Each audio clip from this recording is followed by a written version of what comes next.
लगातार जारी रहना है और नशा मुक्ति की प्रेरणा भी देते रहना है हमको। गुंडों, दबंगों, माफियाओं के खिलाफ कार्रवाई निरंतर जारी रहेगी। मध्य प्रदेश आइडियल बन जाए कि गुंडागर्दी करने वाला इस धरती पर बचेगा नहीं किसी भी कीमत पर। बहुत अच्छी कार्रवाइयां कई हमने की है और अगर हम देख रहे हैं कहीं दुराचार या वैसी कोई घटना होती तो सीधे बुलडोजर चलता है। वो चले क्योंकि लातों के भूत बातों से नहीं मानते, तो वो कठोर कार्रवाई हमारी जारी रखनी है हमको। शिक्षा विभाग को मेरा कहना है नीचे कलेक्टर्स भी ध्यान दें और उनके जो नीचे के अधिकारी शिक्षा विभाग के। सीएम राइज स्कूल बहुत महत्वाकांक्षी परियोजना है हमारी, इस पे ढिलाई बिल्कुल ना हो। पहला इंप्रेशन ही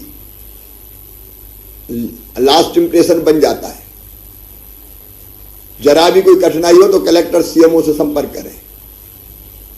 ये भवन भी बनना है और तब तक आपने जहां जहां भवन है, जहां बताएं कि सीएम राइज स्कूल चलेंगे, वो सीएम राइज स्कूल ठीक चल रहे हैं, गुणवत्तापूर्ण चल रहे हैं। प्रभारी मंत्री भी जाएंगे वहां, कभी कभी चक्कर लगाएंगे। कुछ कलेक्टर्स बहुत एक्टिव हैं, जिला शिक्षा अधिकारी लगातार घूमे, पूरी टीम को एक्टिव करे।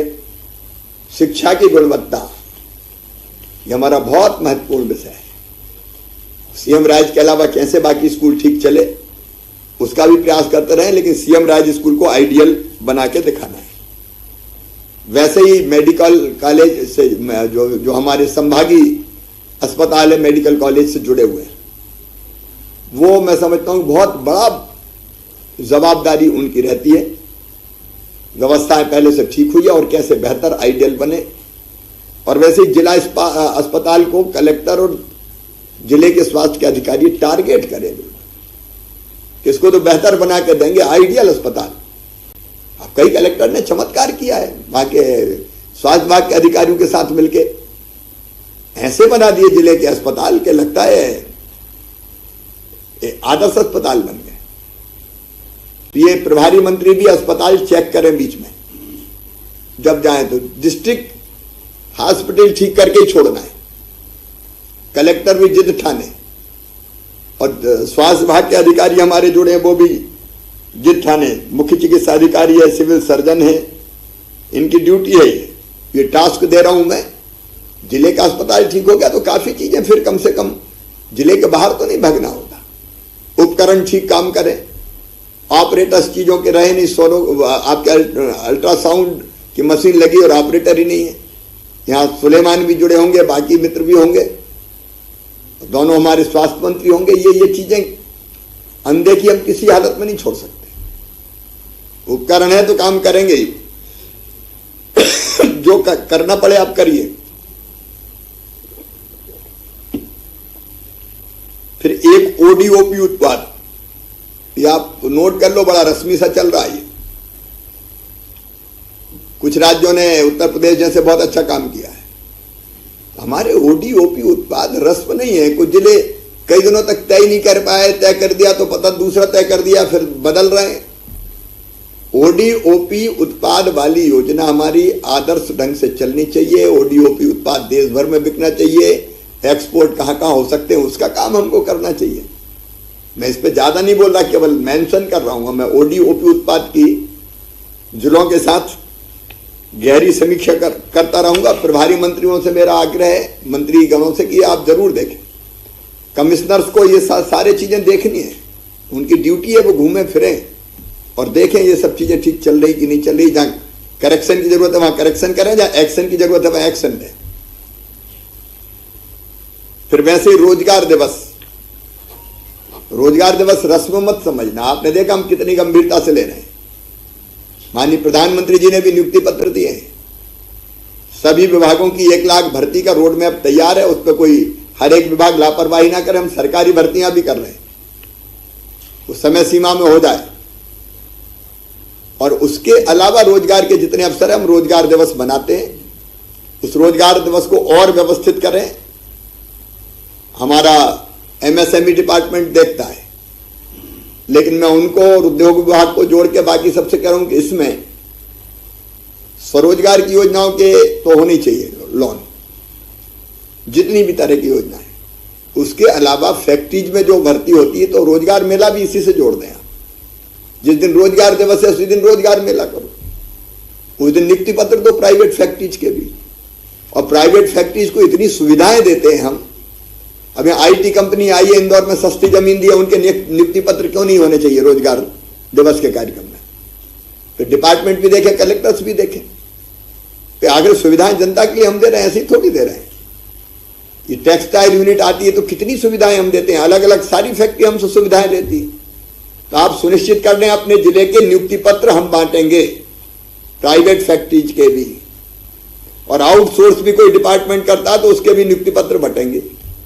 चुपचाप काय को दो, बता के दो ना कितने आउटसोर्स की नौकरियां, इतनी स्वरोजगार योजना की, इतनी रेगुलर भर्तियां, इतनी संविदा नियुक्तियां, ये सब चीजें कोऑर्डिनेट करना है। रोजगार मिल रहा है उसको व्यवस्थित ढंग से हमको देके और नौजवानों को बीच में आत्मविश्वास भरना है।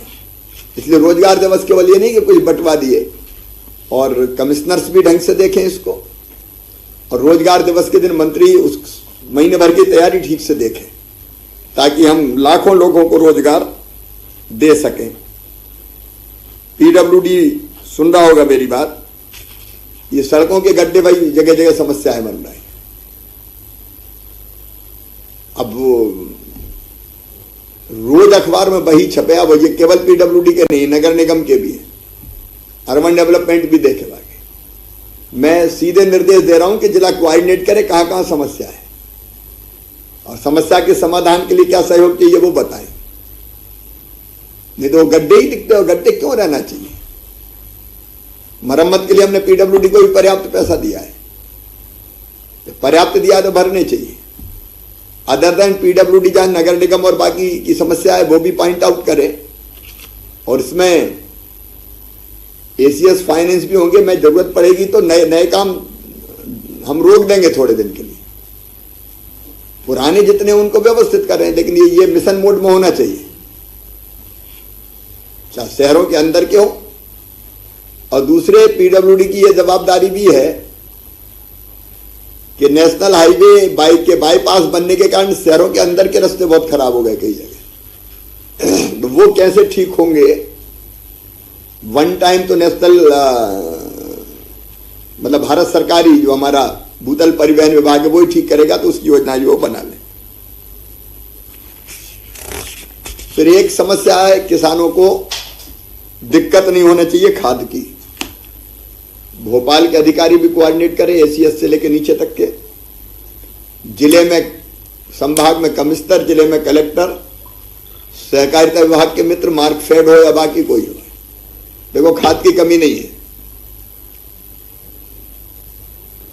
वितरण व्यवस्था में खामी नहीं होना चाहिए। दो तरह की हमारी व्यवस्था है, जो डिफॉल्टर हो गए उनको नगद देने की व्यवस्था, और बाकी सोसाइटी से लेने की व्यवस्था। तो सोसाइटी से दिक्कत नहीं जा रही, जो रेगुलर है किसान, लेकिन जिनको नगद खरीदना उनको कई जगह समस्या आती है, कहीं लाइन लगा के खड़े, कहीं कुछ खड़े। ये सुनिश्चित कर लें डिपार्टमेंट्स और जिला, मुझे ये लाइन नहीं चाहिए। आप एक से ज्यादा जगह करो ना, अगर नगद भी बेचना है, मार्कफेड को बेचना है, जो भी व्यवस्था हो, आप ज्यादा जगह करो। लेकिन बार बार ये चीज आए कि खाद की दिक्कत है, खाद की, बिल्कुल नहीं होना चाहिए। इसको आप ढंग से वितरित करवाएं। एक काम और करना है, मंडी में किसानों को दाम ठीक से मिले और उनके साथ अन्याय ना हो। और हम कई बार हाथ पे हाथ धर के बैठे रहते हैं, ये हमारा काम थोड़ी, क्या करे बाजार में। नहीं, ऐसा नहीं होना चाहिए कि जानबूझ के कोई कीमत कम कीमत पे खरीदे। तो जिला इसका एक मैकेनिज्म मंडी वगैरह के साथ मिलकर बनाए, कमिश्नर, कलेक्टर देखे कि कैसे जायज कीमत मिल सकती है। हम ऐसे ही भगवान भरोसे छोड़ दें किसान को, ये नहीं हो सकता। फिर महिला सेल्फ हेल्प ग्रुप हमारी बहुत बड़ी प्राथमिकता है। कई जिलों में बहुत अच्छा काम चल रहा है, लेकिन कई जिलों में और और सुधार की जरूरत है। ये बहनें पांव पे खड़ी हो, मैं बार बार जोर देता रहा हूं और इसलिए आज दोहरा रहा हूं कि ये संकल्प है हमारे, इसको जिले में पूरा करना। उनकी बैंक लिंकेज, उनका काम धाम चले, प्रोडक्ट की मार्केटिंग, ब्रांडिंग, एक्सपोर्ट क्वालिटी की कोई चीज कैसे हो सकती है, कई जिले अभिनव प्रयास कर रहे हैं, ये सबको करना है। जल जीवन मिशन के बारे में सब कलेक्टर नोट कर लें, प्रभारी मंत्री को देखना ही है, कमिश्नर को चेक करना है। गुणवत्तापूर्ण काम चाहिए, समय पे काम चाहिए, रिस्टोरेशन पूरा चाहिए और हर घर में पानी आना चाहिए। नहीं तो वो आधे गांव में जा रहा, आधे में नहीं जा रहा, तो आधे हमें गाली ही देते हैं। और ये होना क्यों चाहिए?